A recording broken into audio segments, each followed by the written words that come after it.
Welcome to Two Pete's in a Podcast, where we will talk about child health from birth right away through to adolescence, dealing with issues of illness, development, and everything else that is of importance.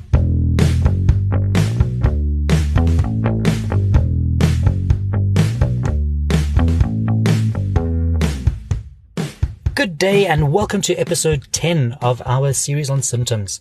I'm Michael Platten and I have... The other one of the Two Pete's in the Podcast, Dr. Simon Strawn. Are you the Pete or the pod? We are both Pete, eh? Yeah, no. All right. Today we are going to be talking about sneezing. What is a sneeze? Why do we sneeze? How to treat sneezing in general. And then the warning signs of sneezes. What is sneezing? Simon, do you want to take this?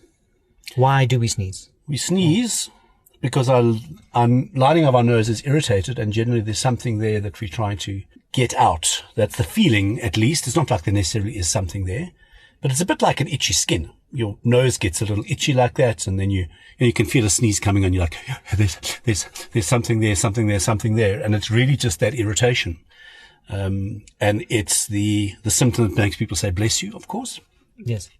And why does your nose then, I guess, to answer why do we sneeze, it's a case of asking what is it that causes the nose to feel like that. Why is it irritated? Yeah, so it's irritated because the most common thing is that you've breathed in something that's a little irritating to your nose. So we know the whole story about pepper, for example.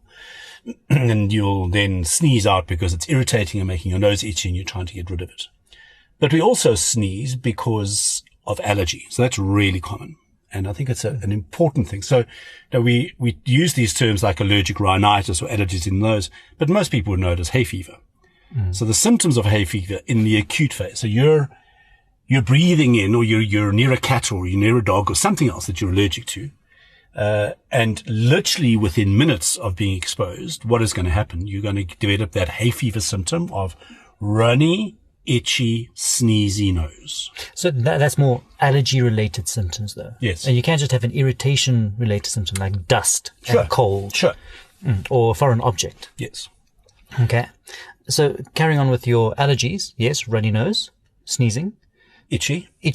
Sometimes also runny eyes. Absolutely. Yeah, that's right. That won't necessarily happen with an irritant, so like your dust. Like, yes, your eyes will still respond, but it won't be your eyes shouldn't necessarily be itchy. Your nose might be a bit uncomfortable. Yeah, that's right. So if you're getting a big sneeze because you've inhaled some pepper or some dust or something else, I mean, you generally don't get a very, the itchy symptoms aren't so bad.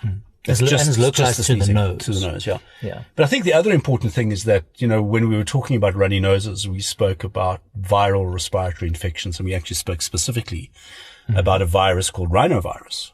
And rhinovirus typically starts in the nose, and you end up with a runny, watery runny nose with sneezing and a sore throat. So, and a lot of people, when that happens, go, oh, it must be allergy, which, yeah, you may well be right. But if it's not on the background, the child is known to be allergic, it may just be a virus. So what are you going to do about it? I mean, so if you've got this persistent sneezing, well, initially, obviously, if it's just an irritant, you're going to sneeze a couple of times and blow your nose or wipe the child's nose and it'll all be over. If it's one of the viruses, the sneezing will generally last a day or two and then be gone. And then you'll know that you're in a virus territory because then the nose and the mucus will change a bit to become boring and yellowy, and then the coughing starts and you kind of look back and go, oh, okay, that was the start of the virus.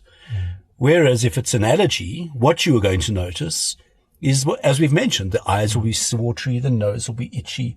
And what you'll start to notice is that these symptoms generally occur every time the child is exposed to that thing to which it's allergic. Yes. Just running back a bit. So that's allergies. Whenever they get exposed, they flare. With foreign bodies, which is a bit less common, your child might have pain localized to one side and say it's out or it's sore, or keep digging in there trying to get it out if they're younger, if they can't actually verbalize what's going on. Yeah, that's right. So you may get sneezing with that, but I think that's a very good point. And I don't know whether we've mentioned it before. I don't think so. But if you do notice that the one side of your child's nose is blocked more than the other side, or if you notice that the one side is runny where the other side is not, and especially if it's like horrible yellowy thick stuff. And then the last part of something shoved up the nose for too long is it really smells. And older children, and it sits there. exactly. It's And rancid. I've actually had older children present to me complaining of that they can smell themselves.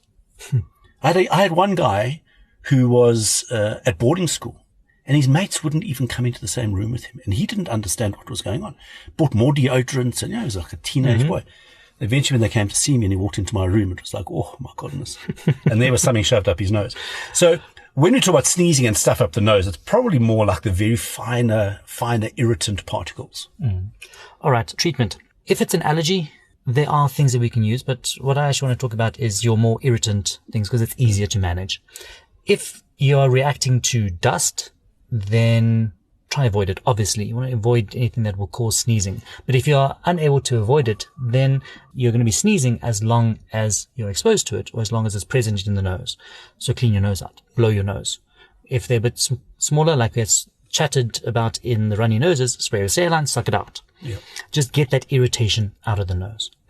For allergies, there are a couple of different medications that we can use, or classes of medicine. One is an antihistamine, and the other one is a steroid.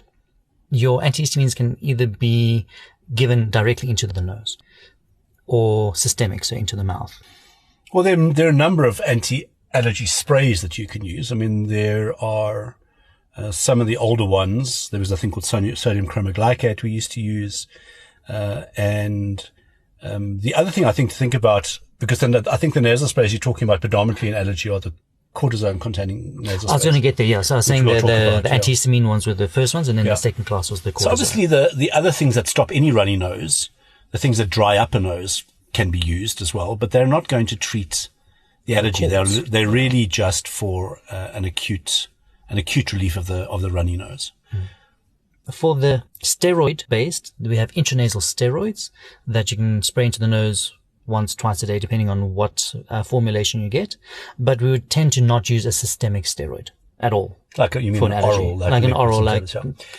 prednisone. Or And I think that's important, that there's no question that to control the long-term effects of an allergy in the nose, you do need the steroid. Because what happens is that the sneezing and the running and the itching we've spoken about is the first initial things that happen in the first hours. And after that, the nose then becomes really blocked. And then you need that steroid spray. And the steroid sprays that we use are very, very low dose. And they literally work in the nose. Almost nothing is absorbed into the bloodstream. So you're not going to end up with cortisone side effects from using nasal cortisone sprays. I think on that, venturing into asthma, the children that inhale corticosteroids or steroids into the lungs, the vast majority do not have systemic effects where they have issues with growth. Yes. And that's a much larger dose than what we're putting into the nose. The important thing with the nasal steroids is that it does take a bit of time to work properly. Yeah, that's right. I was just thinking exactly that. So maybe we're getting a bit ahead of ourselves. So if you do have a situation where your child, let's say you know your child has an allergy to a particular, let's say an animal, and it comes into contact with that and it starts to sneeze, what's the first thing you're going to do? Well, the first thing you're going to do is move away from the animal. You're going to spray the nose so that you can blow the nose out. And then you're going to give an antihistamine. Yes. To stop the itchy, sneezy, runny. Yes. And then you're going to go for the intranasal cortisone spray. For the longer term control. And that's where you'll need it. Usually at least once a day, one squidge into each nostril, once a day or twice a day. All right. So we've spoken about why we sneeze and what causes it and what you should be doing quickly. Because the sneezing settles very quickly, especially if you've given an antihistamine or you've sprayed. I mean, we'll talk about antihistamines in another time in more detail. But ideally what you're looking for is one of the newer types of antihistamine that don't cause the child to be sleepy. I think the only other thing to really think about is, if the sneezing is going on and on and on and on, then you may have to have a look in the nose and make sure there isn't something stuck in the nose, especially if there's bleeding from the nose. But I can't think that there's anything else from a warning sign that you have to worry about, because this is generally a big Heart tissue, bless you, over. Yeah. I think that's just why we're limiting this just to one podcast. Sure. Moving on, we are going to be talking about coughing, or overview of coughing, why do you cough, treatment of coughing, and warning signs for that. So if your children have allowed you to, thanks for listening. Thank you.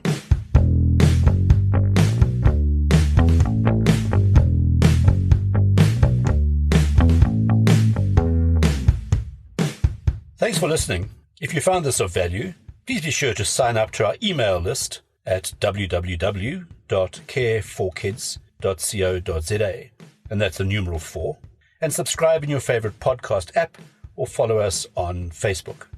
At 2 Peas in a Podcast. At 2 Peas in a Podcast. TWO, not the numerical 2. This is our disclaimer. The information we have given you in this podcast is our own personal professional opinion. We're giving it to you for your own information. Please don't use it to treat yourself or to treat anybody else. Rather, go and see your own medical healthcare provider and follow their advice.